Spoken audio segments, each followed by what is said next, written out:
reviewers, and fellow delegates. My name is Dona Sebastian, and today I will be presenting our research titled Multivariate Statistical Analysis of Readiness for Music and Yoga Interventions in Stress Management through a pilot survey. This study explores not only stress levels among different population groups but also something that is often overlooked: people's readiness and willingness to adopt non-pharmacological interventions such as music therapy and yoga. These insights are increasingly important as we look forward sustainable and holistic stress management models. Presentation, I will begin with the introduction and background of the study, followed by the motivation behind our work. Then I will present the objectives, describe our methodology, discuss the major results, and finally conclude with key observations and directions for future research. Stress has emerged as a major global public health concern. It affects both mental and physical well-being and is widely associated with cardiovascular, metabolic, and emotional disorders.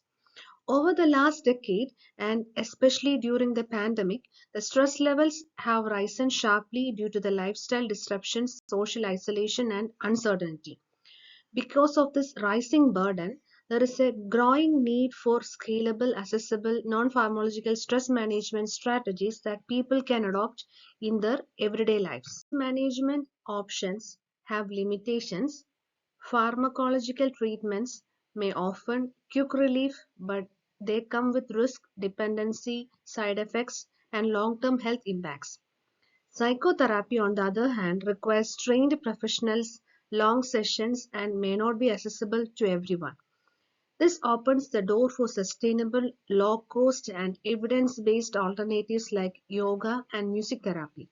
Yoga, which integrates postures, breathing, and meditations, has been proven to reduce stress in occupational, academic, and clinical settings. Similarly, music therapy positively influences heart rate variability, emotional stability, and relaxation, offering both psychological and physiological benefits. Has grown exponentially from 2000 to 2024, and the bibliometric analysis show strong global interest, and numerous studies confirm the effectiveness of both yoga and music therapy. However, a major gap still exists. While these interventions are effective, very few studies have examined whether people are actually ready to adopt them in their daily routines. Previous research indicates positive attitudes towards yoga and music therapy, but adherence remained low due to lack of time, institutional support, or difficulty maintaining regular practice.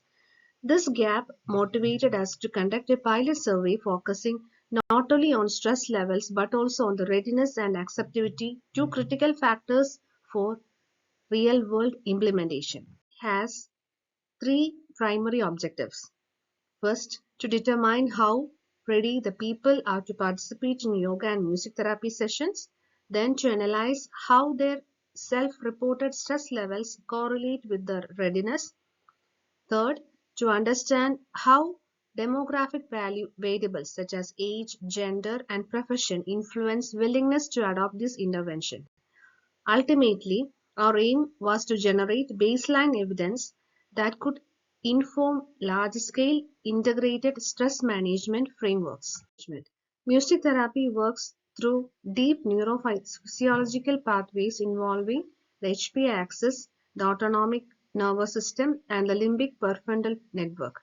Relaxing or rhythmically stable music has been shown to reduce cortisol and increase heart rate variability, both indicators of parasympathetic activation and emotional relaxation. Meta-analytic studies consistently report improvements in heart rate variability, blood pressure, and emotional regulations. Even simple daily music listening has been found to significantly lower perceived stress in students and working adults. When combined with guided imaginary or reflection, the benefits become stronger and longer lasting.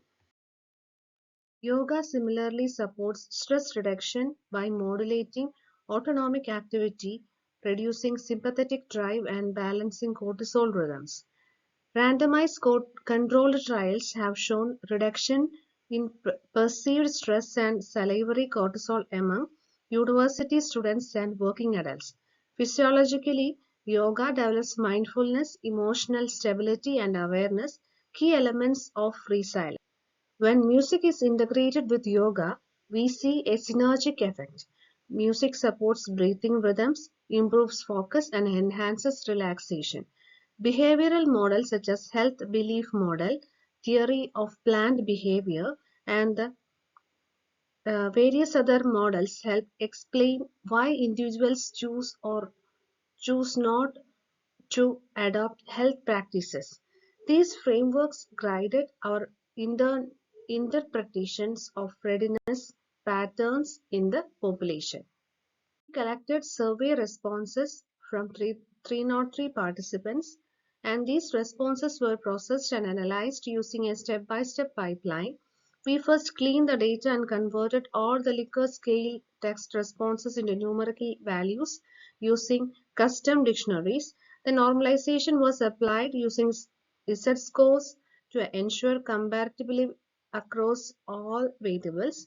Then principal component analysis was used to reduce dimensionally and identify key stress-related factors, and we then applied k-means clustering to group participants by stress patterns, and finally use cross-tabulation to study how these clusters related to demographic variables such as age and gender.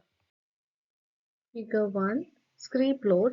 The scree plot shows the percentage of variance explained by each principal component, and we can see that the first few components, especially PC1 and PC2, capture the majority of the information in the dataset, and after about the fourth component, the curve flattens, indicating diminishing returns. This tells us that only the first few components are needed to represent the underlying stress-related behavior effectively. Then, coming to the next figure, this histogram displays the distribution of the standardized composite stress index, and most values cluster around 0, forming a near normal distribution, and this means stress levels are generally moderate for the majority of the participants, and with only a few extreme low or high stress cases. And the normal spread also confirms that the index is well scaled and reliable for further analysis. Then in the figure 3, in the species scatters plot, each point represents an individual and positioned based on their scores on the first two principal components. And the colors denote different age groups, and we can observe that the age groups are widely mixed without strong separation. This suggests that the stress-related behavioral patterns vary within age groups and do not cluster distinctly based on age alone. Then figure 4. This plot shows the result of k-means clustering on the PCA scores. With two clusters, we see clear grouping patterns emerging. These clusters represent two broad stress response profiles present in the population. Even though age groups were mixed earlier, here we can detect underlying behavior distinction that are not dependent on age. Then figure 5. This heat map combines the number of participants from each age group failing into each cluster.